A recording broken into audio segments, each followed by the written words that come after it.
सभी को नमस्कार।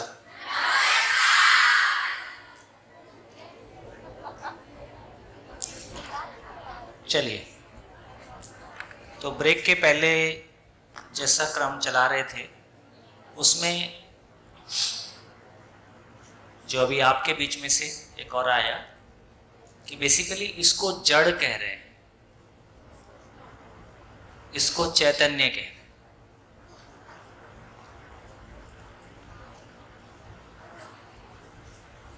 ठीक हो गया?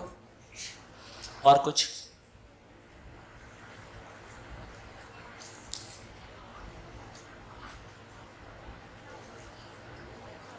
हो गया, काफी कुछ हो गया और काफी अच्छा हुआ। ठीक, उसके लिए आपको लिए तालियां।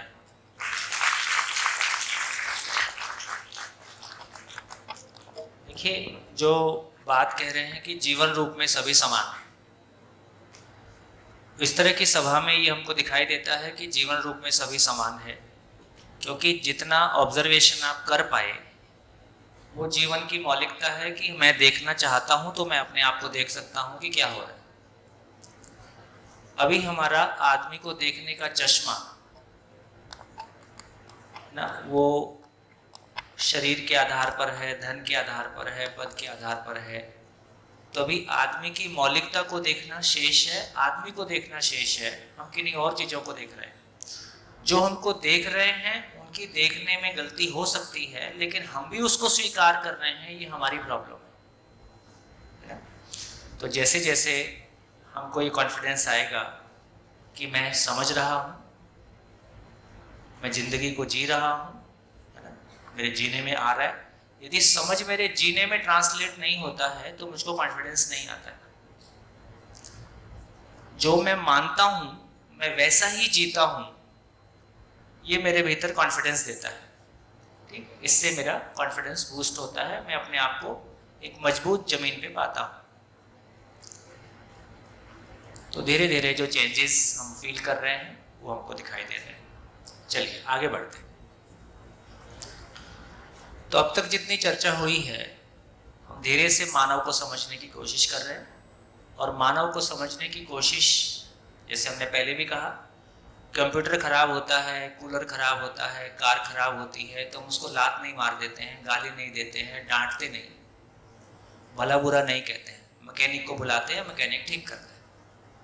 उसी तरह से हमारे को अपनी ज़िंदगी में कुछ खराब लगता है, बोर लगता है, फीलिंग ठीक नहीं चल रहा है, रिलेशनशिप में कोई प्रॉब्लम आती है, रिलेशनशिप में ठीक नहीं चल रहा है, तो हम एक दूसरे को भला बुरा कहना शुरू करते हैं। तो इससे समझ में आया कि यदि मानव रूप में होने के बावजूद हम अपनों के साथ ठीक से नहीं जी पा रहे हैं, उसमें कोई गिला शिकवा शिकायत है, तो एक भरोसा अभी हमारा बन गया है कि सामने वाला मुझको दुखी करना नहीं चाहता, लेकिन उसको सुख की समझ नहीं है, तो वो कुछ ऐसा करता है जिसकी वजह से मैं भी दुखी होता हूँ, वो भी दुखी होता है। एक बहुत बड़ा जो चेंज अपने में आता है परिस्थितियों को हैंडल करने के लिए, जब मैं ये मानता हूँ कि सामने वाला जो कुछ कर रहा है मुझको दुखी करने के लिए कर रहा है, तो मेरे अस्तित्व को ललकारता है, मेरे वजूद पे अटैक करता है, तो मैं बहुत रिएक्टिव हो जाता हूँ, है ना, पूरी ताकत के साथ में रिएक्ट करता हूँ। जैसे सपोज एक पागल है और गाली दे रहा है, तो हमको कैसा लगेगा? तो उससे हम परेशान नहीं होंगे, हमको पता है कि इसका स्टेट ऑफ माइंड ही ऐसा है। एक बच्चा बिस्तर पे पेशाब कर देता है तो हमको कैसा लगता है? अपना हो तो, पड़ोसी का हो तो बोलेंगे संस्कार नहीं दिया।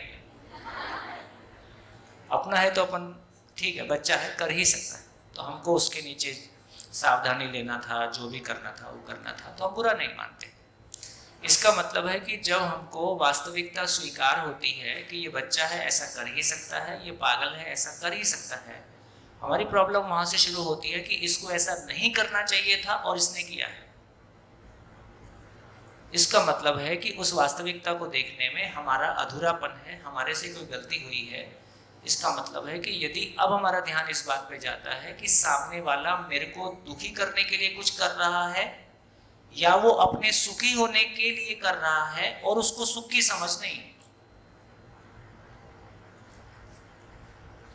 इस बात पर ध्यान गया। जैसे मैंने पहले भी कहा, चोर आपके घर में आता है तो आपको दुखी करना चाहता है क्या? वो तो आपकी नींद का भी पूरा ख्याल रखता है कि आपको कोई कष्ट ना हो, है ना। तो जितनी भी इस तरह की आज अफगानिस्तान में कुछ चल रहा है, जो लोग वहां लड़ रहे हैं वो दूसरे को दुख देना नहीं चाहते। उनको लगता है कि जैसा हम शासन चलाएंगे ये सही शासन है और सबको इस शासन में आना चाहिए। तो इसका मतलब क्या हुआ, यदि टीचर हमको कुछ बोलता है तो वो ये मान के बोलता है कि मैं इसके भले के लिए बोल रहा हूं, और हो सकता है उसका तरीका ठीक ना हो सकता है हमारे पापा हमको कुछ बोलते हैं या मम्मी कुछ बोलती है, लेकिन जब वो बोल रही है तो वो यही बोल रही है कि ये इसके लिए ठीक है इसलिए मैं ऐसा कर रही हूँ, हो सकता है तरीका ठीक ना हो।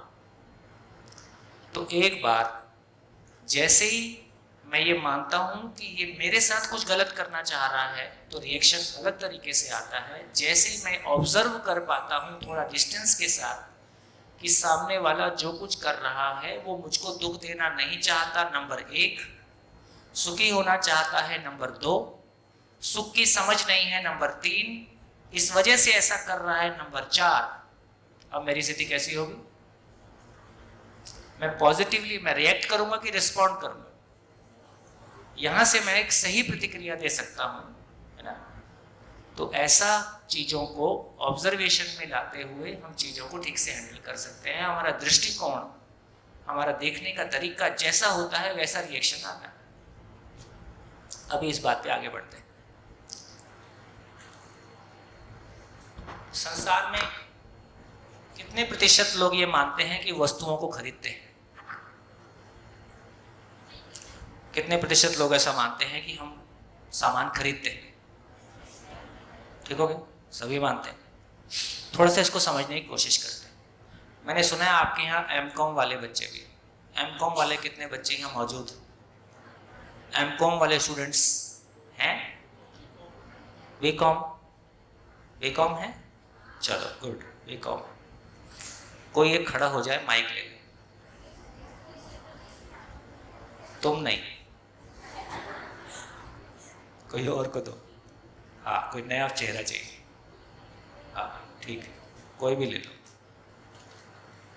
माइक ले लो। देखो हम इस पे चर्चा करेंगे कि अभी हम अधिकांश लोग ये मानते हैं कि हम वस्तुएं बाजार से खरीदते हैं और पैसा देके वस्तुएं खरीदते हैं। इसको समझने की कोशिश करेंगे कि क्या हो रहा है। जैसे मैं एग्जांपल लेता हूँ कि हम पेट्रोल खरीदते हैं, कितना रुपया खर्च करते हैं? 1 लीटर पेट्रोल 100 रुपया आजकल, ठीक। तो मैंने 100 रुपया दिया और 1 लीटर पेट्रोल खरीदा, ठीक हो गया। अब मैं आपसे पूछूं कि 100 रुपए में से एक्चुअली मैंने पेट्रोल के लिए कितना पैसा दिया, तो क्या बोलेंगे? पूरा है। थोड़ा सोच के बोलो।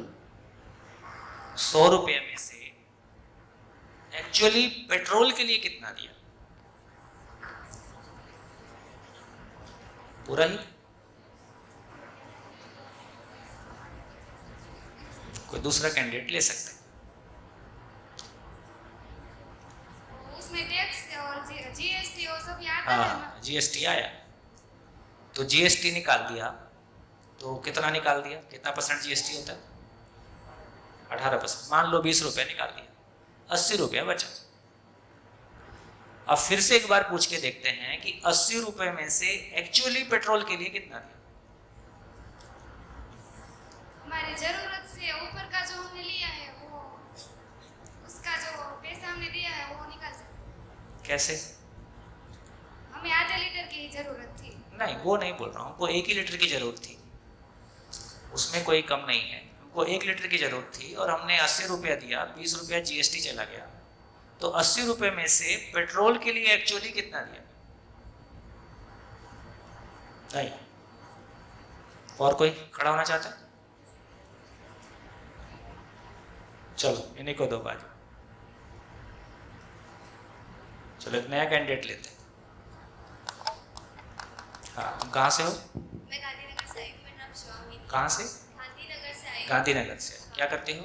मेरा अभी जॉब चल रही है। जॉब चल रही है। Civil engineering. थोड़ा माइक ऊपर कर लो। Civil engineering. Civil engineering. हाँ। गुड।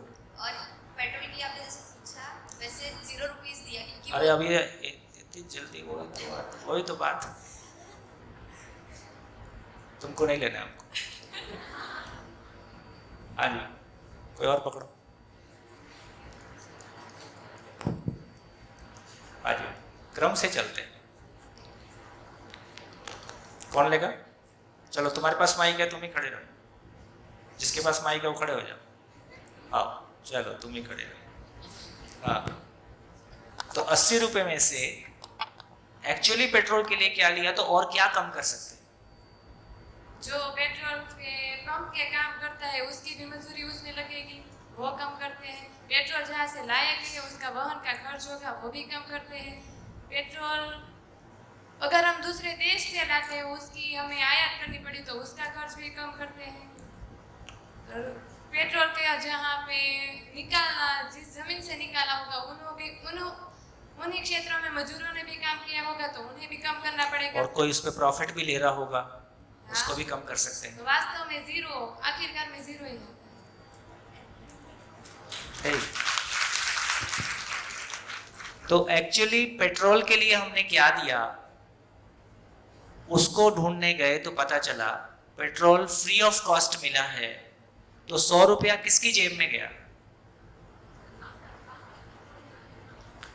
जिन्होंने पेट्रोल निकाला, ट्रांसपोर्ट किया, रिफाइन किया, साफ किया, डीलर के पास गया, किसी ने प्रॉफिट खाया, उसने डिलीवर किया, उनकी सैलरी गई फाइनली।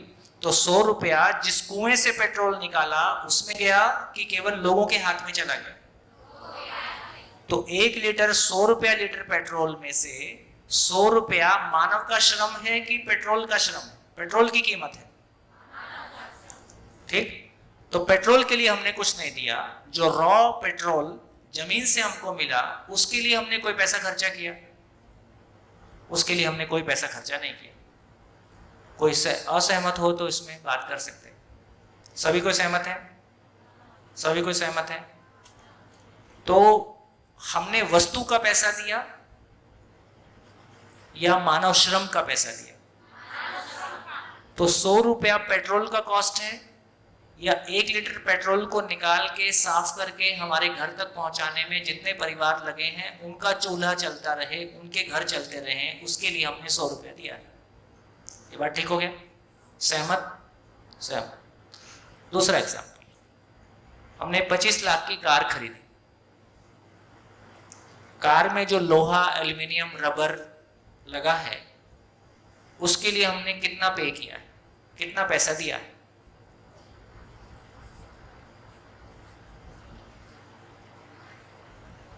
क्या लगता है? तो हमने 25 लाख की कार खरीदी। कार में लोहा लगा है, एल्युमिनियम लगा है, कुछ और लगा होगा, जो भी मटेरियल कार में लगा हुआ है उसके लिए हमने कितना पे किया है?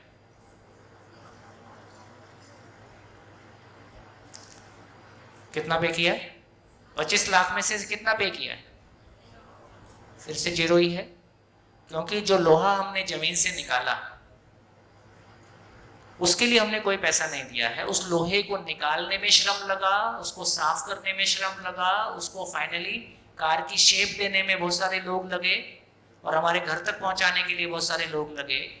तो बेसिकली 25 लाख रुपया उन लोगों की जेब में चला गया जिस जमीन से हमने लोहा निकाला या रॉ मटेरियल निकाला, वहां तो हमने वापस कुछ नहीं डाला। बढ़िया।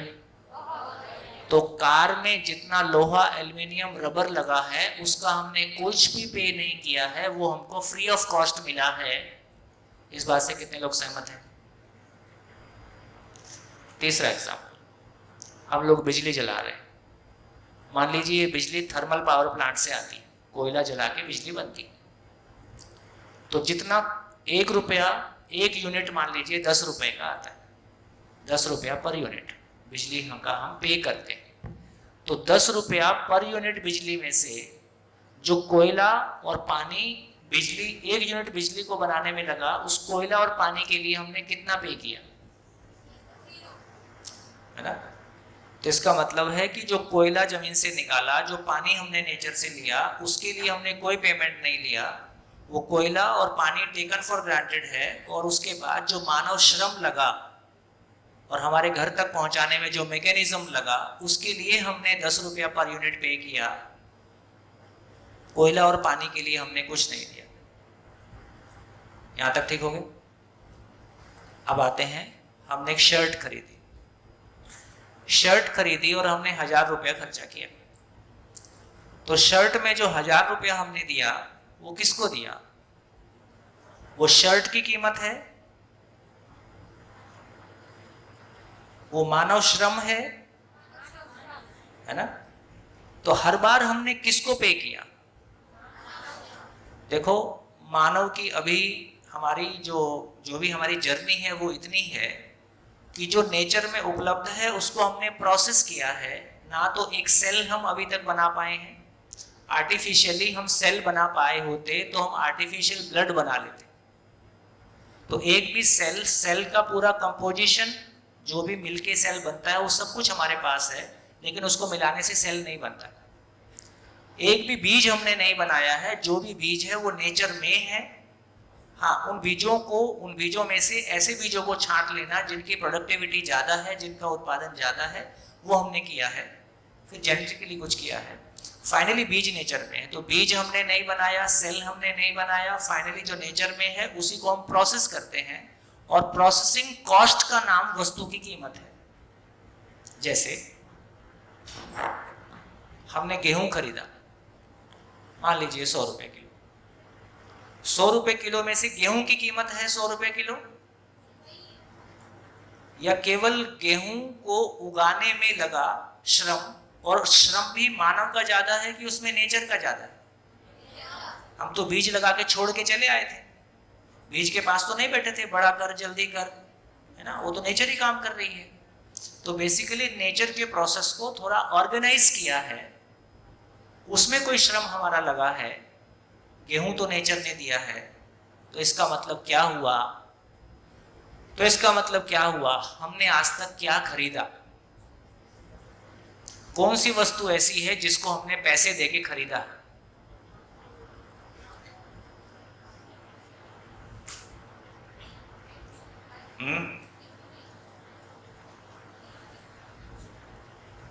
तो क्या हुआ?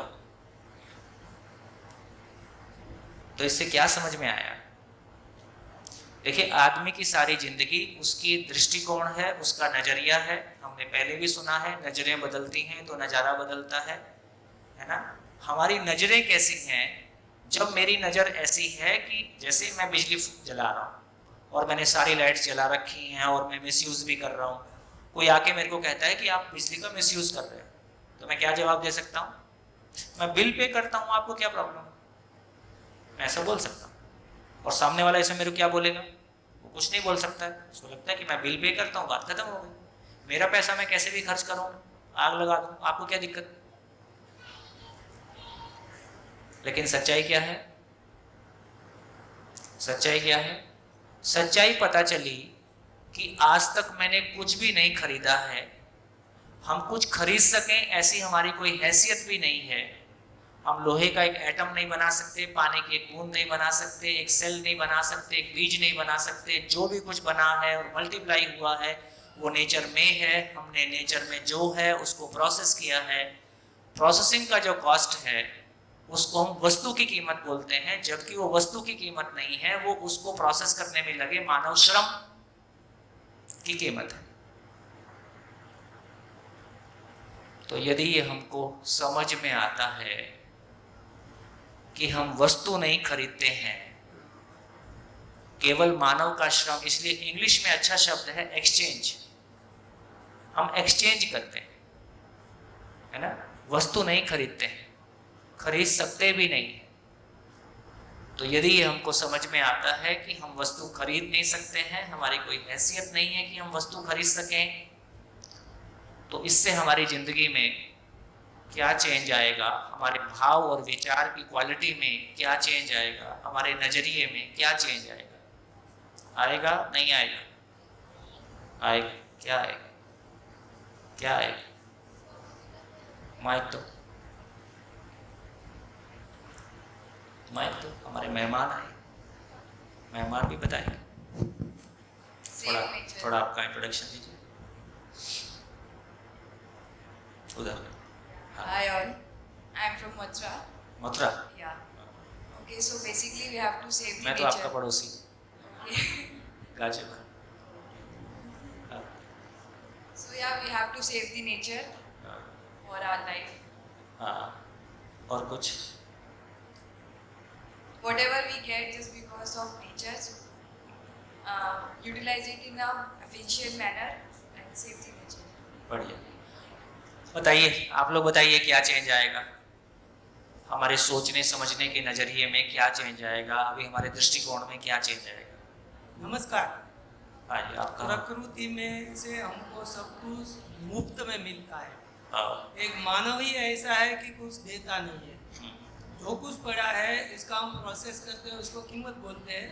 लेकिन मनुष्य सभी जो ये चार अवस्था आपने बताई, इसमें तीनों अवस्था एक दूसरे को उपयोगी है, पूरक है। मानव लेना ही चाहता है, लेता ही है, देता कुछ नहीं है। तो ये सीख मिलती है कि हमको कुछ देना चाहिए। थोड़ा सा इसको मैं दूसरे एग्जाम्पल से बताता हूँ। बहुत सारी बेटियां यहाँ मौजूद हैं। आपके पापा इंजीनियरिंग में एडमिशन कराने के लिए आपको मुंबई ले गए हैं और मुंबई में उनका एक दोस्त रहता है, तो दोस्त के घर 4 दिन रहते हैं, 10 दिन रहते हैं और एडमिशन कराने का प्रोसेस पूरा करते हैं। जब आपके पापा अपने दोस्त के यहाँ आपको लेके रह रहे हैं, क्या दोस्त को हर दिन रहने का किराया देंगे, खाने का पैसा देंगे? दे सकते हैं? दे भी नहीं सकते, क्योंकि वो लेगा ही नहीं दोस्त है। फिर ऐसे ही पैसा देना तो होटल में जाके रहो, ऐसा बोलेगा वो। तो फिर उस घर में हम कैसे रहते हैं? जब ऐसे घर में, ऐसी जगह में हमको 10 दिन 5 दिन रहना होता है, तो हमारा माइंडसेट कैसा होता है, कैसे रहते हैं? उस फैमिली का मेंबर बन के, उसके जैसे उस फैमिली का मेंबर बन के, हमारी वजह से फैमिली को कोई परेशानी ना हो, हम कुछ लौटा नहीं सकते, तो नॉर्मली ऐसे में होता है कि हम कुछ फल वल लेके जाते हैं। कुछ पैसे तो दे नहीं सकते, पर देने का भाव तो है, तो हम कुछ फल वल लेके जाते हैं। उनके घर में हमारी वजह से कोई परेशानी ना हो, उनका कोई सामान दुरुपयोग ना हो, उनके रहने में हमारी वजह से कोई दिक्कत ना हो, और कोई सामान उनका इस्तेमाल करते हुए हमारे मन में भाव कैसा रहता है? अधिकार का भाव रहता है कि ऋणी होने का भाव रहता है? ऋणी होने का। अपने ऊपर एक, और जाते समय क्या बोलते हैं? आप भी आना और कभी हमारे घर भी रहना और कभी हमको भी सेवा का मौका देना। और कभी वो हमारे घर आते हैं तो हमको याद आता है कि कैसे उन्होंने 10 दिन हमको रखा था, तो हम भी उनकी अधिकतम क्या सेवा करें, ताकि हमको ये फीलिंग आ जाए कि जो उन्होंने हमारे साथ किया हमने भी उनके साथ किया। तो इस संसार में हम कैसे रहें? कुछ लौटा सकते हैं? देखो, लोहा हमने यूज कर लिया तो हम लोहा बना नहीं सकते। कुछ चीजें तो ऐसे हैं जो रेन्यूएबल है ना, पानी का एक चक्र है, हवा का एक चक्र है, लेकिन कुछ चीजें ऐसे हैं जो एक बार निकालने के बाद दोबारा कब बनेंगी ऐसा हमको पता भी नहीं। लोहा, एल्युमिनियम, गोल्ड, तमाम जितने भी मेटल्स हैं वो तो लाखों साल में बने हैं, और हमारी पीढ़ी ने सारे निकाल दिए, है ना। किस नाम पे? वो जीडीपी के नाम पे। देश का जीडीपी सबसे ऊंचा होगा, तो सारे निकाल के बैठ गए एक ही पीढ़ी में, तो हमको नहीं पता दोबारा कब बनेगा। तो कुछ चीज़ें हैं जो रेन्यूएबल हैं, उसमें भी हम उसका कहाँ कितना ख्याल रखते हैं। तो यदि ये सारी बातें हमारे ध्यान में आएंगी तो हमारे सोचने विचारने में, हमारे भाव में क्या चेंज आएगा, क्या बदलेगा? हाँ जी। नमस्कार। हाँ जी। हाँ, मुझे इस भाव से रहना चाहिए कि ज़्यादा से ज़्यादा मैं प्रकृति को बिगाड़ूँ नहीं, क्योंकि मैं मेहमान हूँ, वो मेरी मेहमान नवाजी कर रही है। तो जो मुझे मेरी लिए ज़रूरियात है वो मैं जितना बने उतना कम कर दूँ, कम से कम ज़रूरियात में रहूँ, ताकि प्रकृति का मिसयूज ना हो। हाँ, मतलब गरीबी से ना भी जीऊँ, लेकिन कम से कम वो साइकिल मेंटेन होगी, उसका मुझको ख्याल तो रहेगा। और किसी को कुछ कहने की मन है? हाँ जी, युवा पीढ़ी। हाँ, बोलो, माइक तो। हम ऐसे रहे कि उसे उससे उपयोगी ना हो सके तो ठीक, पर उसे क्या कहते हैं, दुरुपयोग ना करें। दुरुपयोग ना करें।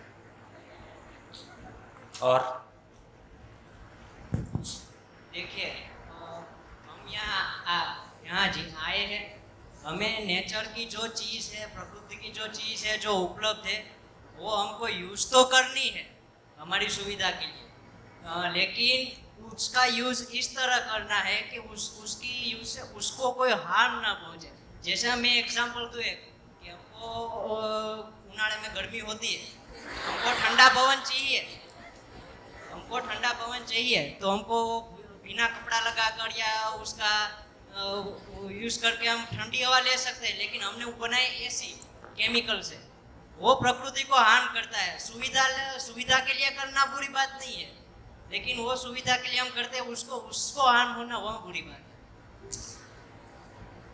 तो दूसरा एग्जांपल लेते हैं।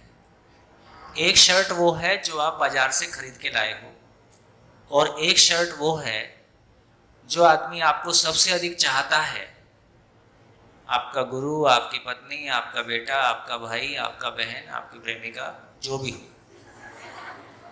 जो आदमी आपको सबसे अधिक चाहता है, आपका दोस्त, उसने आपको गिफ्ट किया है। दोनों शर्ट में क्या फर्क होता है?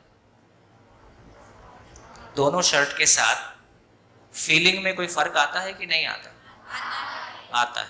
क्या आता है? भाव आता है। तो इसका मतलब ये हुआ कि ये भी एक सोचने लायक बात है कि इस नेचर में मानव के लिए, इस नेचर को कैसे पता चला होगा कि इसको नींबू भी लगेगा, इसको जाम भी लगेगा, इसको आम भी लगेगा, इसको फल के पौधे भी लगेंगे, दलहन भी लगेगा, अनाज भी लगेगा, सब्जी भी लगेगी, इमारती पौधे भी लगेंगे, औषधीय पौधे भी लगेंगे। इस मानव के आने के पहले इस धरती ने वो तैयारी करके रखी थी, तब मानव आया।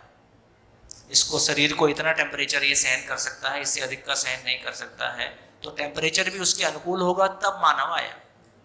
ये कैसा है?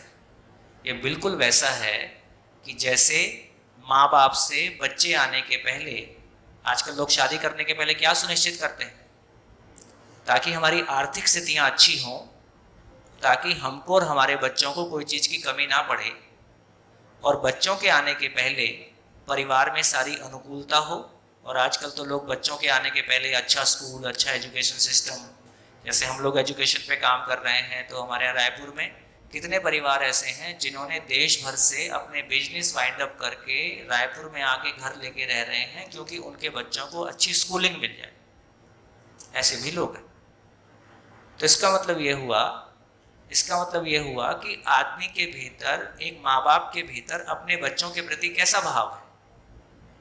वो सब कुछ उपलब्ध कराते हैं तो किसी अपेक्षा में उपलब्ध कराते हैं कि आउट ऑफ लव, प्यार से सब कुछ उपलब्ध कराते हैं?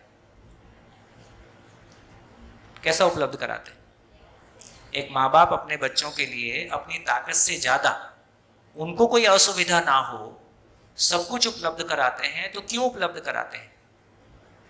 क्योंकि वो उनको अपना मानते हैं, उनको प्यार करते हैं, एक माँ की तरह से उनको सारी उनका लव एंड केयर करते हैं। क्या यही चीज इस धरती माँ ने, मदर अर्थ ने हमारे लिए नहीं किया है? हमारे आने के पहले हजारों साल का श्रम हुआ है, लाखों साल का श्रम हुआ है, ताकि मानव के जिंदा रहने के लिए जो कुछ भी जरूरी चीजें हैं और जितनी मात्रा में उसकी आवश्यकता है। लोहा कितना ज्यादा है धरती पे? बहुत ज्यादा। गोल्ड कितना है? बहुत कम। जो चीजें जितनी ज्यादा जरूरत की हैं उतनी ज्यादा मात्रा में उपलब्ध हैं, जो चीजें जितनी कम आदमी को जरूरत है उतनी कम मात्रा में उपलब्ध है। सबसे अधिक क्या उपलब्ध है? हवा, मिट्टी, पानी और प्रकाश। ठीक? जब हमको ये सारी व्यवस्था समझ में आती है, ये पूरा सिस्टम समझ में आता है, और हमको ये भी समझ में आता है कि हम यूज कर सकते हैं, बना कुछ नहीं सकते, तो हमारा भाव नेचर के प्रति कैसा होगा? हमारे भाव में, और हम खरीद कुछ नहीं सकते, दे कुछ नहीं सकते, लौटा कुछ नहीं सकते, तो हमारा भाव कैसा होगा? हमारे भाव में क्या चेंज आएगा?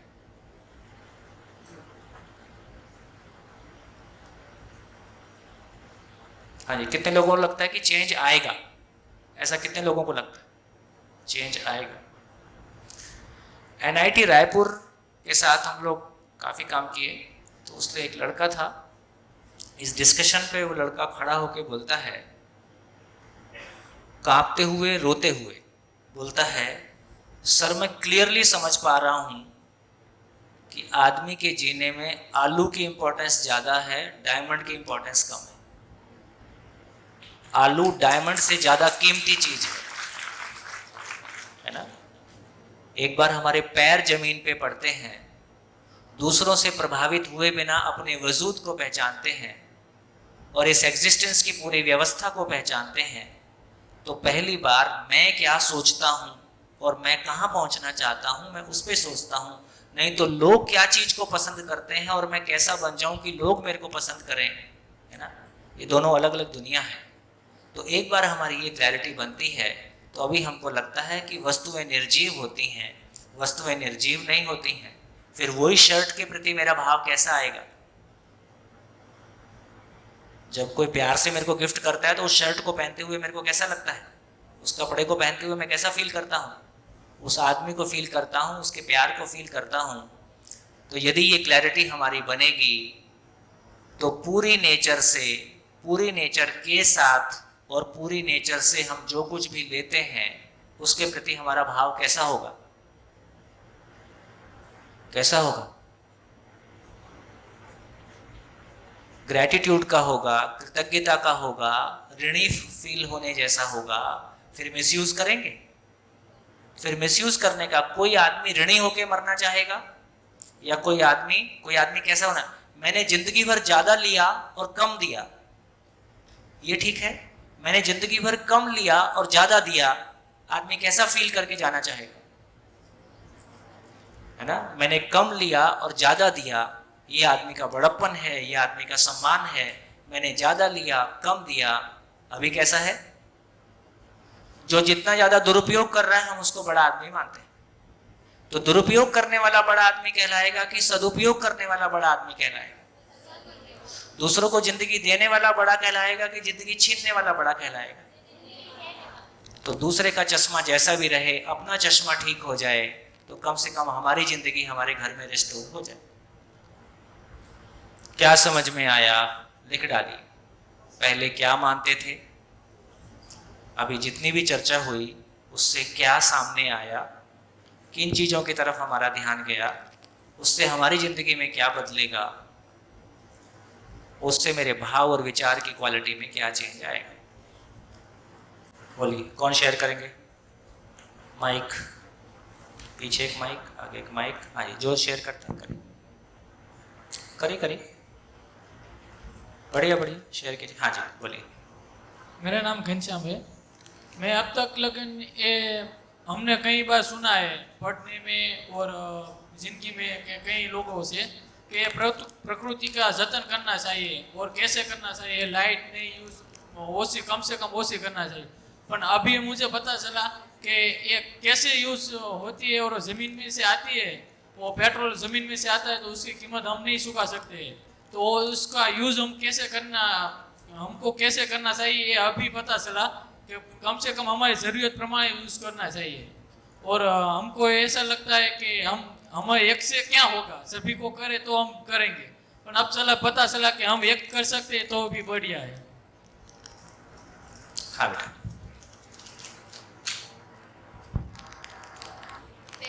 पहले मैं मानती थी कि हम कोई भी चीज़ खरीदते हैं तो उसका हम पैसा देते हैं। फिर अब आप अपने समझाया तब पता चला कि हम उसका पैसा नहीं देते, हम तो मानव श्रम का पैसा देते हैं। और दूसरी बात प्रकृति की, तो हम प्रकृति में अभी तक तो जो भी जैसा है लाइट शुरू रहती है तो रहने देते और उसका दुरुपयोग करते हैं। पर अब हमें पता चला कि हमको उसके पास से जितनी जरूरी है उतना लेना और ज़्यादा देना है। नमस्कार। हमारे ऋषि मुनियों ने एक सूत्र में हमको समझाया है, माता भूमि पुत्रो हम पृथ्वी। तो पहले हमारी माँ है तो हमारी माँ का उदर में 9 मास तक रहे, बाद में 9 मास तक माता का दूध के ऊपर हम जिए, बाकी 99 साल हमारी पृथ्वी माता पे जिए। वो सब का जो दिया है वो पृथ्वी माता का दिया है। तो हमको उसके ऋण अदा करना चाहिए, उसका प्रति कृतज्ञता व्यक्त करना चाहिए और हमको पुत्रों की जैसे जीना चाहिए। हाँ देखिए, मतलब सार बात कितनी है ना, चाहिए शब्द जिंदगी में काम करता नहीं है, ये उपदेश और प्रवचन होकर रह जाता है। आदमी का सॉफ्टवेयर कैसे काम कर रहा है, उसको ये समझ में आ जाए कि ऐसा जीना मेरे सुखी होने के लिए मेरी जरूरत है, और यदि मैं ऐसा नहीं करता हूं तो मैं दुखी होता हूं। आदमी का सारा कंट्रोल सुख दुख के साथ है। तो यदि ये स्वीकार हो गया है ना, जैसा हमने अभी चर्चा किया, हमको ये स्वीकार हो गया नहीं बिजली कम है, वो पानी खत्म हो जाएगा, कम यूज करो। जैसे अभी हम पूरा एनवायरमेंटल साइंस पिछले कुछ साल पहले सुप्रीम कोर्ट के इंटरवेंशन के बाद ग्रेजुएशन और पोस्ट ग्रेजुएशन के कोर्सेज में एनवायरमेंटल साइंस को जोड़ा। उसको पढ़ाने का तरीका इतना ही है कि 25 साल में पेट्रोल खत्म हो जाएगा, 15 साल में पानी खत्म हो जाएगा, ये खत्म हो जाएगा, इसलिए कम यूज करो। ऐसा आदमी इससे है ना, अभी कोरोना को के बारे में हमको कितना बोला, मास्क लगाओ, दूरी यूज करो। हम लोग तंग आ गए यार, जाना होगा तो ऐसे चले जाएंगे, तंग आ गए मास्क लगाते लगाते। तो कुछ देर तक डर के साथ आदमी को लंबे समय तक रोक के रखा नहीं जा सकता। कोई समय के बाद क्योंकि आदमी डर के साथ जीना नहीं चाहता है, तो डर के हम किसी अच्छी चीज को फॉलो करा लें, ये लंबे समय तक नहीं हो सकता। कुछ समय तक उसका प्रभाव रहता है, उसके बाद नहीं रहता। अभी इन पिछले 4 दिनों में हमारी ये क्लैरिटी बनी है कि मानव जिंदगी में अच्छा करे बुरा करे, वो जो कुछ भी करता है किसी अपने सुख की तलाश में करता है। मैं प्यार करूं तो मेरे सुखी के लिए, मैं हत्या करूं तो सुखी के लिए, मैं दान दूं तो मेरे सुखी होने के लिए। मैं जो कुछ भी करता हूं मेरे सुख की तलाश में करता हूं। किसी के सुख में संसार का सुख समा सकता है और किसी के सुख में संसार का दुख समा सकता है, ये उसकी चेतना के स्तर पर निर्भर करता है। तो अभी जो हमारी क्लैरिटी बन रही है वो ये क्लैरिटी बन गई कि सदुपयोग करना। मैं आपको छोटी घटना सुनाता हूं। आइए आइए, स्वागत सभी का।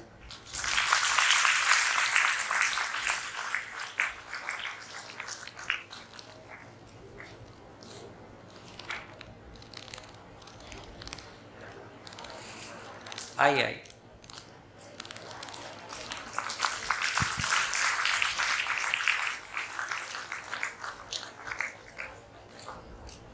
मुंबई के पास एक एम्बी वैली एक जगह है जहां प्राइवेट को देश की शायद इकलौती प्राइवेट कॉलोनी है, जिसमें यदि आप घूमने के लिए विजिट करना चाहते हैं तो पर डे का 25,000 रुपया पर डे का चार्ज। एक संयोग ऐसा रहा कि मैंने एम्बी वैली में एक शिविर किया। जिन्होंने शिविर ऑर्गेनाइज कराया वो उनका घर वहीं था और वो मुंबई के बड़े लोग कहलाते हैं। तो उन्होंने अपनी ज़िंदगी की कहानी सुनाई। उन्होंने कहानी सुनाई कि मैं बचपन में वो अनाथ थे और किसी अनाथालय में उनका पालन पोषण हुआ, और आज वो पुणे में रहते हैं और पुणे के बहुत बड़े लोगों में उनकी गिनती है। मुंबई के पुणे के सारे आईटी पार्क्स में से बड़े आईटी पार्क्स उनके हैं। तो उन्होंने अपनी पूरी कहानी सुनाई शिविर के दौरान। तो उन्होंने कहा कि मैं अनाथालय में पला और जब हमको तो खाना भी ठीक से नहीं मिलता था, तो हम लोगों को शादियों में, जहाँ शादियाँ होती थी वहाँ लोग अपने यहाँ काम करने के लिए बुलाते थे। तो हम उनके यहाँ काम करने जाते थे, तो हम खाना भी मिलता था और हम कुछ पैसे भी मिलते थे। लेकिन जब हम दूसरों की उन शादियों में जाते थे तो हम ये देखते थे कि जो खाना हमको नसीब नहीं होता है यहाँ उससे कहीं ज़्यादा खाना फेंका जाता है। तो शादियों में जिस तरह का दुरुपयोग होता है, बचपन से उस दुरुपयोग को देखते देखते उनके भीतर उस दुरुपयोग के प्रति प्रतिक्रिया हो गई, और मैं बड़ा होकर इसके लिए कुछ करूंगा, आंदोलन करूंगा, विरोध करूंगा, ऐसा उनके मन में आ गया। ग्रेजुएशन तक आते आते उन्होंने अपने दोस्तों के साथ मिलके ग्रुप बनाया। जहां भी महंगी शादियां होती थी उनके घर के बाहर जाके धरना देते थे, तुम लोग ये महंगी शादी कर रहे हो, इतना साधन का दुरुपयोग कर रहे हो, ये ठीक नहीं है। तो अब शादी का समय और 25 लोग आपके घर के सामने बैठ के धरना दे रहे हैं कि आप महंगी शादी और आप पैसे का दुरुपयोग कर रहे हो, ये ठीक नहीं है। शादी वाले के घर में बड़ा ऑकवर्ड लगता है। तो कुछ लोग प्यार से बात करते थे, कुछ लोग थोड़ा है ना डांट वाट करते थे, और वो अपना काम करते थे। एक शादी का किस्सा उन्होंने सुनाया कि किसी के यहाँ शादी थी और हम लोग धरना दे रहे थे। उस व्यक्ति ने प्यार से हम सारे लोगों को घर में बुलाया पहले खाने पीने का बढ़िया जो कुछ कर सकते थे उन्होंने किया, और फिर उन्होंने अपनी कहानी सुनाई। तो उन्होंने कहा देखो मैंने गरीबी से कैसे शुरू किया और मैंने गरीबी के दिन कैसे देखे हैं। आज मेरे घर में पैसा है, मैं मेरी बेटी की शादी में खर्च करना चाहता हूं, तो इसमें आपको क्या दिक्कत है?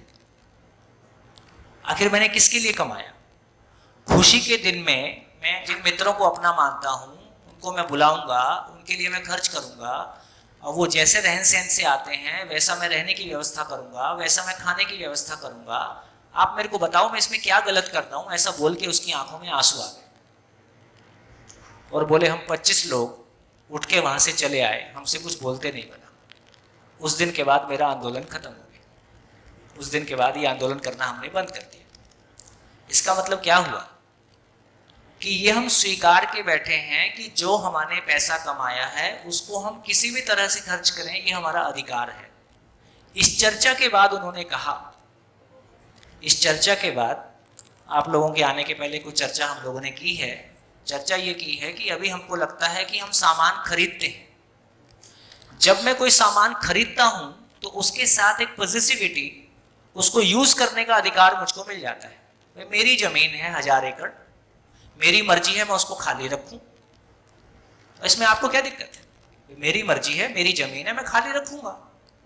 और मैंने 1000 एकड़ 10,000 एकड़ जमीन खरीद के डाल दी है, लेकिन मेरे 10,000 एकड़ जमीन को खाली रखने से उस पे जो अनाज पैदा होता वो किसी के पेट में जा सकता था। मेरे 10,000 एकड़ जमीन को ब्लॉक करने से बहुत सारे लोगों के लिए और प्रॉब्लम खड़ी हो गई है। तो मैं ये मानता हूं कि जितनी संपत्ति मेरे हिस्से में आ गई उसका दुरुपयोग करने में, सदुपयोग करूं, दुरुपयोग करूं। मैं गाड़ी में पेट्रोल डला के घूम रहा हूं, मैं फालतू जला रहा हूं, इसमें आपको क्या दिक्कत है? मैंने पैसा दिया पेट्रोल का। लेकिन हमारी चर्चा में ये निकल के आया, यदि 1 लीटर पेट्रोल हमने खरीदा है तो हमने पेट्रोल का पैसा दिया है, वस्तु का पैसा दिया है, कि केवल 1 लीटर पेट्रोल को जमीन से निकाल के हमारे घर तक पहुंचाने में जितने लोग लगे हैं केवल उनका खर्चा दिया है। तो पता चला जमीन से जो भी कुछ निकाला उसके लिए हमने कुछ भी पे नहीं किया है। हमने जो भी पे किया है मानव श्रम पे किया है, वस्तु फ्री ऑफ कॉस्ट। पेट्रोल के लिए कुछ नहीं दिया है। हमने 25 लाख की कार खरीदी, कार में जो लोहा एल्यूमिनियम रबर लगा है, जमीन से जो मिनरल मेटल हमने निकाला है उसके लिए हमने कोई पैसा नहीं दिया है। उसको कार में कन्वर्ट करने में जितने लोग लगे हैं उसके लिए हमने पैसा दिया है। फाइनली हमने इस निष्कर्ष पे पहुंचे कि पानी की एक बूंद हम बना नहीं सकते, लोहे का एक एटम हम बना नहीं सकते, एक सेल हम बना नहीं सकते, बीज हम बना नहीं सकते। जो भी कुछ है नेचर में उपलब्ध है। इसका मतलब है कि जब उसको हम यूज करते हैं तो उसके प्रति भाव हमारा कैसा हो। अभी हम ये मानते हैं कि वस्तुएं निर्जीव होती हैं, मानव में भाव होता है, लेकिन धीरे से हमारा ध्यान इस बात पे चला गया कि यदि मैं अपने किसी दोस्त के यहाँ जाता हूँ, 10 दिन रहता हूँ, तो मैं उसको रहने का किराया नहीं देता, खाने का पैसा नहीं देता, तो मैं उस घर में कैसे रहता हूँ?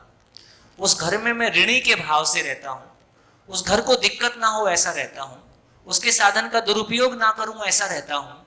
और जब आता हूँ तो उसको इन्वाइट करके आता हूँ कि आप भी कभी मेरे घर आना और मुझको भी आपके सत्कार का मौका मिले, इस भाव से आता हूँ। दोस्तों, दूसरा मैंने एग्जाम्पल दिया कि हमारे माँ बाप हमारे लिए अपनी पूरी ताकत लगा के हमारे लिए सारी सुविधा इकट्ठी करते हैं, किसी लालच में या आउट ऑफ लव। प्यार करते हैं हमको, इसलिए अपनी पूरी ताकत लगा के हमारे लिए सब कुछ इकट्ठा करते हैं। तो दोस्तों, बिल्कुल उसी तरह से इस मदर अर्थ ने, इस धरती माँ ने हजारों लाखों साल के श्रम के बाद धरती इस लायक बनी। आ जाइए सभी पर, कोई बात।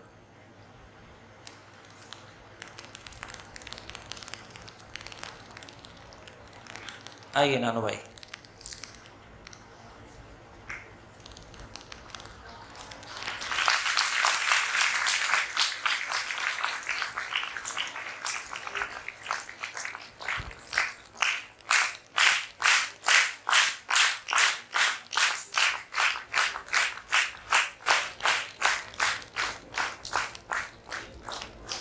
चालू रखो। आइए।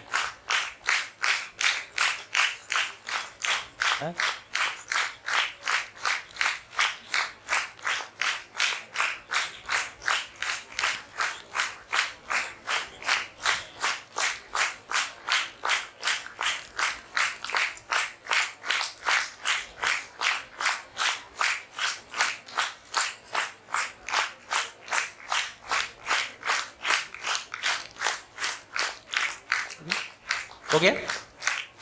हो गया। हमारे पास 5 मिनट और हैं, तो 5 मिनट हम टॉपिक को कंटिन्यू करेंगे। हमारे सभी, आप सभी वो लोग हैं जिन्होंने इस संस्था को पाल पलोस के इतना बड़ा किया है, तो सभी अपने उस परिवार में आए हैं जो एक सामाजिक परिवार है। तो मुझको लगता है कि किसी एक उम्र के बाद अपने परिवार से भी ज़्यादा कहीं ना कहीं हम ऐसे प्रयासों को, ऐसे प्रकल्पों को, जहां अपना योगदान करके हमको कोई आत्मीय तृप्ति मिलती है, अपने जीवन की सार्थकता मिलती है। क्योंकि हम में से हर कोई सोचेगा कि मैं एक ऐसा प्रकल्प खड़ा करूं तो ये आसान नहीं है, लेकिन कोई एक ऐसा प्रकल्प है उसमें हम सब मिलके भागीदार होके अपनी तृप्ति को पा सकें। तो मैं टॉपिक को वाइंड अप करने की तरफ चलता हूं। तो मैं ये कह रहा था कि अभी हम मानते हैं कि आदमी में भाव होता है, वस्तुएं निर्जीव होती हैं, भौतिक वस्तुएं निर्जीव होती हैं। लेकिन एक बार हमारा ये एहसास चला गया, जैसे अपना घर और पड़ोसी का घर हमको कैसा फील होता है, फीलिंग वाइज अपने घर में और पड़ोसी के घर में कुछ अंतर होता है कि नहीं होता? अपना घर हमको दीवारें भी जीवंत लगती हैं। उन बुजुर्गों से पूछ के देखिए जो पूरी जिंदगी अभी अपने घर में रहे और किसी वक्त उनको अपने घर छोड़ने पड़े। एक बढ़िया इंसिडेंट याद आ रहा है, मसूरी में हम एक शिविर कर रहे थे, तिब्बत के निर्वासित प्रधानमंत्री रिनपोचे उस शिविर में मौजूद थे। तो शिविर के दौरान कुछ तिब्बती लोग उनसे मिलने के लिए आए और उनसे चर्चा होते समय जिस दर्द का हम सबको एहसास भी नहीं है कि कोई ऐसा दर्द भी हो सकता है, मेरी भी निगाह में पहली बार वो दर्द आया। उन्होंने चर्चा में कहा, देखो आपका कोई पूछेगा कि आपका देश कौन है, तो भारत मेरा देश है, इंडिया मेरा देश है। हमारे पास तो ये कहने के लिए भी नहीं है इस पूरी पृथ्वी पे कि हमारा कोई देश, क्योंकि उनके देश पे कब्जा है ना। उन लोगों से पूछ के देखिए जो लोग भारत में नहीं रहते, विदेशों में रहते हैं, है ना, वो भारत की मिट्टी एक मुट्ठी में एक किसी उसमें लेके जाते हैं और अपने घर के पूजा स्थल में भारत की मिट्टी रखते हैं और उस मिट्टी को देख के आंखों में आंसू भी आ जाते हैं कि ये मेरे देश की मिट्टी है। तो दोस्तों मैं ये कहना चाहता हूं कि ये धरती निर्जीव नहीं है, ये भौतिक वस्तुएं निर्जीव नहीं है। मैं भाव शून्य हो गया हूं, इसलिए भौतिक वस्तुएं मुझको निर्जीव नजर आती है ना। मैं भाव शून्य हूं, मुझको मेरे भीतर फील करने की ताकत है ना, फील करने की ताकत। जैसे किसी दिन ये एहसास होता है कि पानी क्या चीज है। आप कभी ऐसा सोच के देखा तो पानी ना होता तो क्या होता? पानी वो चीज है जो खुद चिपके बिना गंदगी बहा देता है। पानी के अलावा पानी का कोई विकल्प दूसरा नहीं है। पानी वो चीज है जो धरती की प्यास बुझाता है, पेड़ पौधे की प्यास बुझाता है, पशु की प्यास बुझाता है, मानव की प्यास बुझाता है। तो दोस्तों जो महत्व भौतिक संसार में पानी का है, वही महत्व ज्ञान का मानव के लिए है। देखो ज्ञान और पानी में कैसी समानता है। पानी खुद चिपके बिना सारी गंदगी को धो देता है, सबकी प्यास बुझा देता है। ज्ञान भी वही चीज है, सारी गंदगी धो देता है, जन्मों जन्मों की प्यास बुझा देता है। तो फिर जब पानी में हाथ धोते हैं ना, वो पानी जैसा नहीं लगता है, एक ऐसी अद्भुत वस्तु लगती है कि यार ये क्या चीज है। और जितनी बार पानी में हाथ डालता हूं उतनी बार वो रोमांच कर देने वाली फीलिंग आती है कि ये नेचर क्या अद्भुत चीज है और नेचर में क्या अद्भुत चीजें हैं। यदि मैं भावपूर्ण हो जाऊंगा तो चाहे मैं कपड़ा पहनूं, चाहे मैं गाड़ी में बैठूं, चाहे मैं खाना खाऊं, मुझको इस बात का एहसास रहता है कि कण कण नेचर से मिला है और मैं उसको कुछ भी लौटा नहीं सकता। ये ऋणी भाव, ये कृतज्ञता का भाव आता है तो इसमें और कुछ नहीं होता, मैं ही भावपूर्ण हो जाता हूं। मैं भावपूर्ण होता हूं तो मेरा हर क्षण सुखमय हो जाता है। तो मेरा भावपूर्ण होना मेरे हाथ में है। प्रकृति अपने आप में है, वो पूर्ण है, मैं अधूरा हूं, मुझको पूरा होना है। धन्यवाद, नमस्कार, सभी का स्वागत।